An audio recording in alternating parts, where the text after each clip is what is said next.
सा अगर बताइए। और मैंने यहाँ पर देखा कि बहुत ही रियलिस्टिक तस्वीरें हैं, क्या कहना चाहेंगे सर, कैसा एक्सपीरियंस था? और अगर थोड़ा सा बताया। मुझे रियलिस्टिक काम करना बहुत अच्छा लगता है, ख़ास करके वाटर कलर काम करना। और वाटर कलर स्टाइल मेरा शुरू से ही फेवरेट था बहुत। उसको मैं पेपर से कैनवास में उतारा, कैनवास में करने की कोशिश किया है। ये मैं बहुत दिन से कर रहा हूँ। फिर मोनोक्रोम मुझे बहुत अच्छा लगता है और मैं ज़्यादा करता हूँ कोलकाता सीरीज़ को लेके, लेकिन इस बार मैं मुंबई का भी कुछ किया है और कुछ ग्लास पेंटिंग भी नया स्टाइल में किया है, वो भी मेरा स्टाइल का, ब्लैक एंड वाइट और एक एक जगह में कलर देके।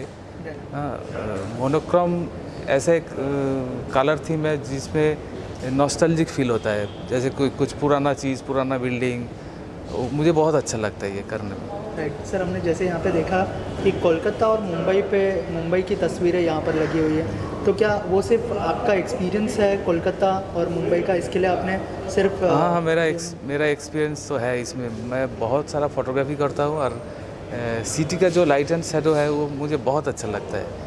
और कलकत्ता का पुराना ट्रांसपोर्टेशन कुछ है, जैसे yellow taxi, tram, handful rickshaw, ये सब शायद ख़त्म होने वाला है आगे जाके, वो मैं रखना चाहता हूँ मेरा पेंटिंग के ऊपर। ऐसा कोई स्टेट है जिसको आप एक्सप्लोर करना चाहते हैं, जैसे आपने मुंबई और कोलकाता? अभी मुंबई किया है, बहुत सारा करना बाकी है, करूँगा कुछ। दिल्ली पे भी प्लान कर रहे हैं? दिल्ली पे भी कर रहा हूँ प्लानिंग।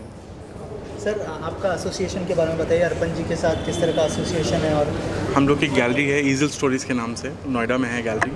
अर्पण दा और हम लोग शायद 2015 से अब काम कर रहे हैं साथ में, और बहुत से शो हमने किए साथ में।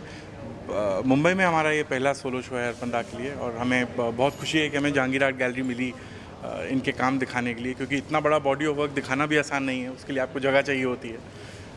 यहाँ पर जो आप शो देख रहे हैं ये 2018 से लेकर 2023 तक के काम हैं, तो आप 5 सालों के काम आप यहाँ देख रहे हैं दादा के। उसका रीज़न भी है कि कोविड में बहुत 2 साल शो नहीं हो पाए, पर दादा काम करना रोक नहीं सकते, तो अपनी फ़ोटोग्राफी भी करते रहते हैं और उससे अपने काम बनाते रहते हैं। तो ऑफ कोर्स क्योंकि मुंबई आ रहे थे तो कुछ जैसे आप पीछे काम देख रहे हैं, वीटी दादा कई बार शूट भी कर चुके हैं छुट्टियों पे आके अपना, तो वीटी स्टेशन का अलग ही एक आइकॉनिक बिल्डिंग है, तो इस बार उन्होंने वीटी स्टेशन बनाया उसके लिए। तो इसी तरह से अब 8 साल हो गए हम लोग के साथ काम करते हुए, और जर्नी मुझे लगता है अभी शुरू ही हुई है। अभी शुरू है। जैसे सर ने कहा कि आगे दिल्ली को एक्सप्लोर करने वाले हैं, तो उसके बारे में कुछ बताइए, उसके लिए क्या क्या प्लान है, कौन सी जगह है जिसको एक्सप्लोर करने वाले हैं? जैसे यहाँ पे CST स्टेशन को बहुत अच्छे से दिखाया है। तो दिल्ली के साथ क्या है कि दादा ने अभी इसी साल 2022 मिड से 2023 तक में पहली बार रिवर्स पेंटिंग और एक्रेलिक शीट शुरू किया है, तो उसको लेके हम लोग ने एक शो प्लान किया है जिसमें करीब 10 या 12 काम दिल्ली के आइकॉनिक बिल्डिंग्स को लेके, क्योंकि हम लोग भी दिल्ली बेस्ड हैं, बट दादा सालों से कलकत्ता पे ही काम कर रहे थे, मुंबई बहुत रीसेंट वर्क्स हैं। तो दिल्ली के आइकॉनिक बिल्डिंग जैसे आपका इंडिया गेट हो गया, आपका राष्ट्रपति भवन की ड्राइव हो गई, आपका सुप्रीम कोर्ट का व्यू हो गया, आपका लोटस टेम्पल हो गया, दिल्ली में भी बहुत आइकॉनिक बिल्डिंग्स हैं, तो उन पे काम अब शुरू होगा। ये शो अक्टूबर-नवंबर में किसी टाइम होना चाहिए दिल्ली में। सर, अगर आपकी जर्नी के बारे में बात करें, बहुत सारे अवार्ड से भी नवाजा गया है आपको, थोड़ा सा बताइए हमारी ऑडियंस को आपकी जर्नी के बारे में, और कैसी रही? शुरू में एक्चुअली जर्नी मतलब जब मैं आर्ट कॉलेज में था उसी टाइम में वाटर कलर करने के लिए जितना सारा अवार्ड था वो सब मिल चुका था मुझे। मतलब सबसे बड़ा कॉलेज का वाटर कलर, सबसे बड़ा साइज़ का वाटर कलर मैंने किया था, उसके लिए गवर्नर से अवार्ड मिला था। और एकेडमी ऑफ फाइन आर्ट्स में कोलकाता में ऑल इंडिया एग्जीबिशन में एक बेस्ट अवार्ड होता है, वो भी गवर्नर से अवार्ड होता है, वो भी मुझे मिला था बस वाटर कलर करने के लिए। तो इस तरह अतुल बोस अवार्ड, बहुत सारा अवार्ड वाटर कलर से ही मिला है मुझे, और उसी स्टाइल को मैंने मेंटेन करके अभी जर्नी हो रहा है मेरा। सर, जो आर्ट के लवर्स हैं उनके लिए क्या मैसेज है आपकी तरफ से, और अगर कुछ कहना चाहे आप अपने? मेरे लिए मैसेज कुछ नहीं है, मैसेज बस एक ही है। मैं कहना चाहता हूँ जो पेंटिंग कर रहा है उसको और कुछ नहीं, प्रैक्टिस करना चाहिए, बहुत काम करना चाहिए, तो अपने आप सफलता आ जाएगा, आता रहता है। जो I actually very truly believe, जो अर्पणा ने कहा कि जितना आप प्रैक्टिस करोगे उतना आपका हाथ बेहतर होता जाता है, और ऑफ कोर्स प्रैक्टिस है। आज अर्पणा का भी शायद 23rd ईयर है कॉलेज लाइफ के बाद निकलने के बाद, वो अभी धीरे से 20 कहते हैं शुरू के 1-2 साल में नहीं मानूंगा, बट हाँ वक्त लगता है एक सक्सेस देखने के लिए, और दूसरा काम को अच्छा हो होने के लिए। तो practice practice practice, I think that makes a बहुत लॉट ऑफ समय के डिफरेंस। बाद मिलता है, जल्दी नहीं मिलता है, शुरू में तो मिलेगा नहीं, बहुत काम करने के बाद मिलता है। बट मिलता है मेहनत मिलता करने है, से, मेहनत करने से सक्सेस ज़रूर मिलता है। सक्सेस मिलता है। Thank you so much and Thank you, thank you, thank you. खुद को इंट्रोड्यूस कर दीजिए। हाय, माय नेम इज़ शिशिर।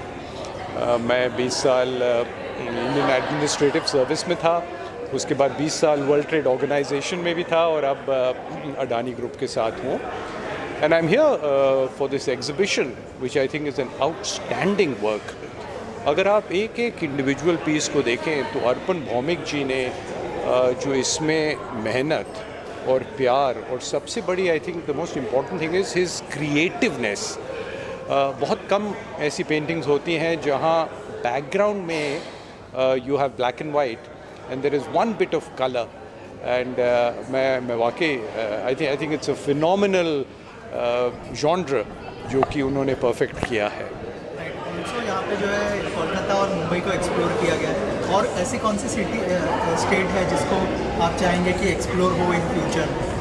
देखो, जिस प्रकार का हिस्टोरिक बैकग्राउंड इन दोनों शहरों में है वो तो इन पेंटिंग्स में बहुत सुंदर तरीके से आ गया है। लेकिन अब थोड़ा मेरा जो पार्शियलनेस है वो आ जाएगी। मैं उत्तर प्रदेश से हूँ, तो आई रियली थिंक कि आगरा जैसी जगहें, बनारस जैसी जगहें, अयोध्या जैसी जगहें, और इवन आप जो पहाड़ हैं उनमें चले जाएं तो बहुत आपको पौराणिक ऐसे बिल्डिंग्स मिल जाएंगी। Then I would really feel कि अगर अर्पण जी कलकत्ता बॉम्बे के बाद अब आगरा और उत्तर प्रदेश के स्थान जैसे कि इलाहाबाद हैं उनमें जाएं तो बहुत मुझे अच्छा लगेगा। सर लास्टली क्या बेस्ट विशेस होंगी अर्पण जी के लिए आपकी तरफ से? देखिए, अर्पण जी अभी बहुत यंग है और I think he has a phenomenal future ahead of him.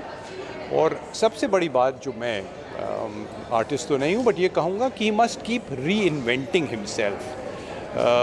और जैसे जैसे वो अपने को री इन्वेंट करेंगे, आई एम एब्सोल्युटली सर्टन वो और तरक्की करेंगे और लोकप्रियता पाएंगे।